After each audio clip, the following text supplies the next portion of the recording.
आयोजित किया।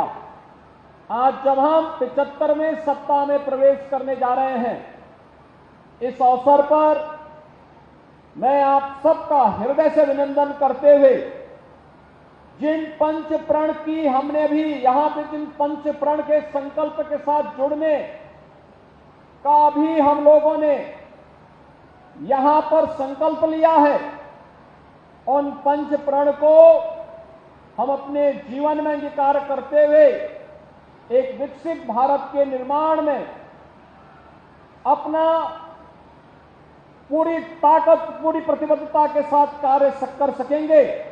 यह भारत माता के इन महान सपूतों के लिए हमारी सबसे बड़ी श्रद्धांजलि होगी। भाइयों बहनों, आज का दिन अनेक कार्यक्रमों को लेकर के हम लोग यहां पर आए हैं। एक कार्यक्रमों की एक नई श्रृंखला है। 15 अगस्त तक ये कार्यक्रम चलेंगे और आज ये मेरा सौभाग्य है कि 1925 में काकोरी के किस ऐतिहासिक स्थल पर काकोरी ट्रेन एक्शन की कार्रवाई उस समय के महान क्रांतिकारियों ने संपन्न की थी, उसी स्थल पर आज मुझे मेरी माटी मेरा देश के उत्तर प्रदेश के कार्यक्रम को आगे बढ़ाने का अवसर प्राप्त हो रहा है। ऐतिहासिक अवसर है हमारे लिए। याद करिए, आज से 98 वर्ष पहले यह समय यहां पर हलचल का रहा होगा, लोगों में कौतूहल रहा होगा, क्या हुआ है, कैसे हुआ है, आगे क्या होगा। ये तमाम प्रश्न लोगों के दिलो दिमाग में कौंध रहे होंगे, लेकिन बहुत सारे लोगों के मन में एक जज्बा भी रहा होगा, क्या विदेशी हुकूमत हमें बहुत दिनों तक गुलाम नहीं बनाए रख सकती है, यह देश बहुत शीघ्र आजाद होगा।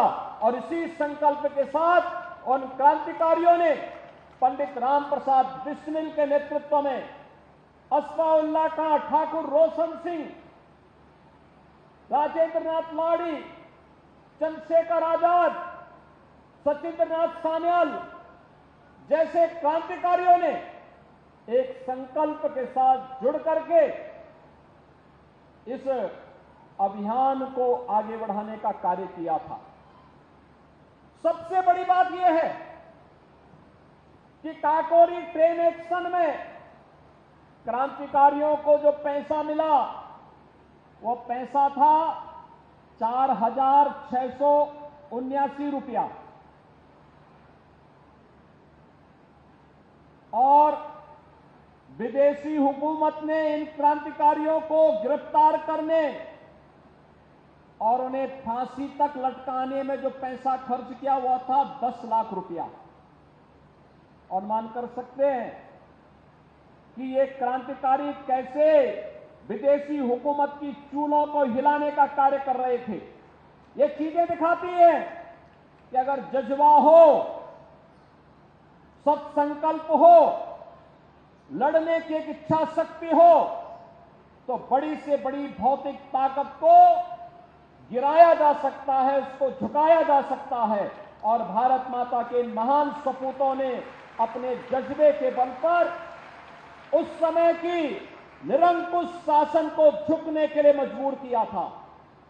ये निरंकुशता जो भारतीयता को दबाना चाहती थी, वह निरंकुशता जो हमारी स्वतंत्रता में बाधक थी, वह निरंकुशता जो हमारे विकास में बाधक थी, जो हमारे आत्मनिर्भरता में बाधक थी, उसको समाप्त करने के जिस कार्यक्रम को उस समय के क्रांतिकारियों ने अपने हाथों में लिया, आज उन क्रांतिकारियों को बड़ी श्रद्धा के साथ, बड़े सम्मान के साथ हम लोग स्मरण करते हैं। कितना क्षोभ था उन क्रांतिकारियों का ब्रिटिश हुकूमत के मन में। पंडित राम प्रसाद बिस्मिल को गोरखपुर जेल में फांसी दी गई, अस्फाउल्लाह खां को फैजाबाद जेल में फांसी दी गई, राजेंद्र नाथ लाड़ी को गोंडा जेल में फांसी दी गई, और जो तिथि तय की गई थी उससे 2 दिन पहले दे दी गई। ठाकुर रोशन सिंह को नैनी जेल में फांसी दी गई।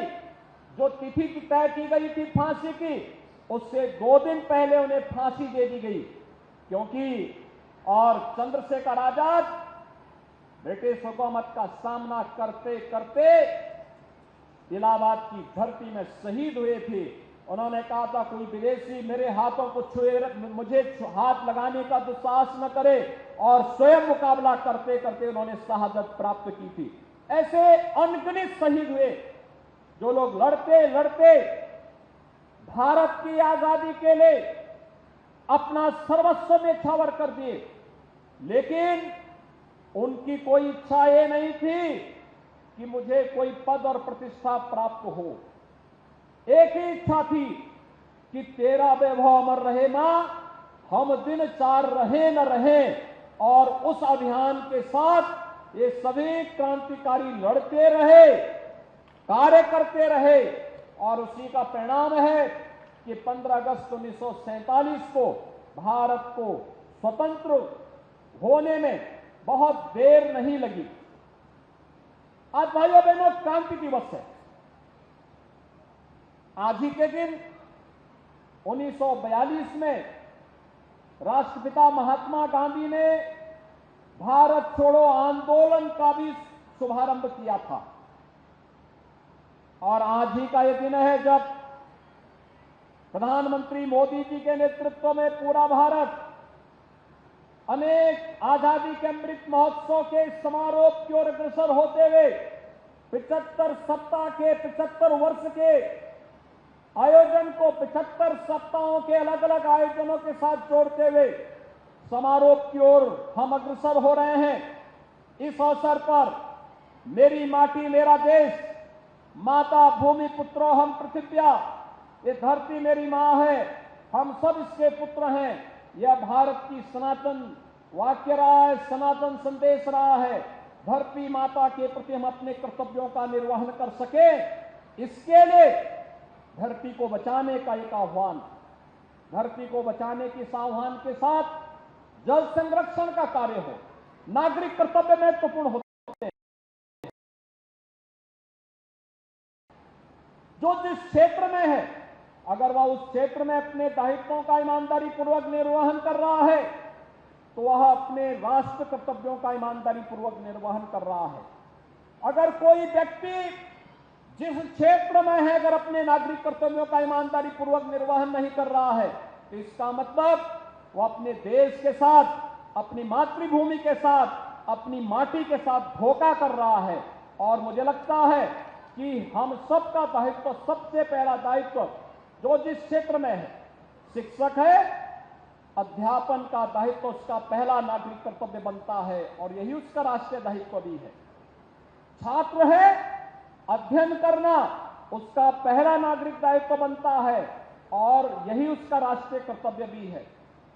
अगर प्रशासन के क्षेत्र में है, अपने प्रशासनिक दायित्वों का ईमानदारी पूर्वक निर्वहन करना, यह उसका पहला नागरिक कर्तव्य भी है, और यही उसका राष्ट्रीय कर्तव्य भी है। समाज सेवी है, ईमानदारी पूर्वक बिना भेदभाव के समाज के हर तबके को समाज सेवा के साथ जोड़ रहा है, यह उसका नागरिक कर्तव्य भी है और उसका राष्ट्रीय दायित्व भी है। और यही कर्तव्य और नागरिक दायित्व को आगे बढ़ा करके जब हम लोग चलते हैं, तब एक समृद्ध भारत और एक विकसित भारत की परिकल्पना को साकार करते हुए हम सब देखते हैं। भाइयों बहनों, आज अनेक कार्यक्रम, मेरी माटी मेरा देश के कार्यक्रम का शुभारंभ हो रहा है। भारत की माटी को, अपनी धरती की माटी को लेकर के संकल्प के साथ जुड़ते हुए, 5 पंच प्रणों के साथ जुड़ते हुए हम आगे बढ़ सकें। जहां यह कार्य, वहीं धरती माता की सेहत को सुधारना है। बरसात का समय है, जल संरक्षण के कार्यक्रम के साथ आप जुड़ सकते हैं। प्रधानमंत्री मोदी जी ने, आपने देखा होगा, पिछले मन की बात के कार्यक्रम में उत्तर प्रदेश में आयोजित एक ही दिन में 30 करोड़ वृक्षारोपण के कार्यक्रम की चर्चा की थी। 30 करोड़ वृक्षारोपण उत्तर प्रदेश के नागरिकों ने एक साथ लगाए थे। और आज काकोरी में भी एक अमृत वाटिका 75 वृक्षों की एक अमृत वाटिका को मेरे साथ सभी माननीय जनप्रतिनिधिगण और प्रशासनिक अधिकारीगण लगाएंगे। इन 75 वृक्षों को जो अमृत वाटिका के रूप में काकोरी अमृत वाटिका या क्रांति अमृत वाटिका के रूप में यहां पर विख्यात होगी, उसका संरक्षण और आगे बढ़ाने का कार्य हम सबका होना चाहिए। और इस प्रकार की वाटिका कहीं नक्षत्र वाटिका के रूप में, कहीं नवग्रह वाटिका के रूप में, कहीं हरशंकरी के रूप में, कहीं पर अलग अलग प्रकार की वाटिका के रूप में हम लोग अमृत वाटिका के रूप में अमृत सरोवरों के तट पर प्रत्येक जगह स्थापित कर सकते हैं, रोपने का कार्य कर सकते हैं। यह कार्यक्रम हमारा निरंतर आगे बढ़ना चाहिए। इसके साथ ही आपने देखा होगा यहां पर एक शिलाफलकम को अनावरण का कार्यक्रम भी किया गया। प्रधानमंत्री जी के पंचप्रण को उसमें अंकित करते हुए आने वाले समय में नागरिकों को उन दायित्वों के साथ जोड़ने का कार्यक्रम, यह शिलाफलकम प्रत्येक नागरिक को उसके नागरिक दायित्वों के साथ जोड़ने का भी एक प्रण है, वह एक संकल्प है। उस संकल्प के साथ जुड़ते हुए हम आगे बढ़ सकें, एक कार्यक्रम हम लोगों को आगे बढ़ाना होगा। भाइयों बहनों, हम सब सौभाग्यशाली हैं कि भले ही हमने देश की आजादी के अवसर में 1947 को अवसर नहीं देखा, उस महोत्सव में हम सहभागी नहीं हो पाए, लेकिन देश ने जब अपनी आजादी का 75वां वर्ष मनाया तब हम उस कार्यक्रम में सक्रिय रूप से सहभागी थे। हम में से उपस्थित हर नागरिक इसमें से इस बात को कह सकता है। और इस अवसर पर अनेक उपलब्धियां भारत के साथ जुड़ी। आपने देखा होगा जिस ब्रिटेन ने भारत पर लगभग 200 वर्षों तक शासन किया था, उस ब्रिटेन को पछाड़ करके भारत दुनिया की 5वीं बड़ी अर्थव्यवस्था के रूप में स्थापित हुआ। यह हर भारतवासी के लिए गौरव की बात होनी चाहिए। आजादी के अमृत महोत्सव वर्ष में पूरे भारत के साथ यह गौरव भी जुड़ता है कि वह दुनिया के 20 उन बड़े देशों को जो G20 के रूप में जाने जाते हैं, जिन देशों में दुनिया की 65% से अधिक आबादी निवास करती है, जिन देशों के पास दुनिया का 80% से अधिक GDP पर जिनका अधिकार है,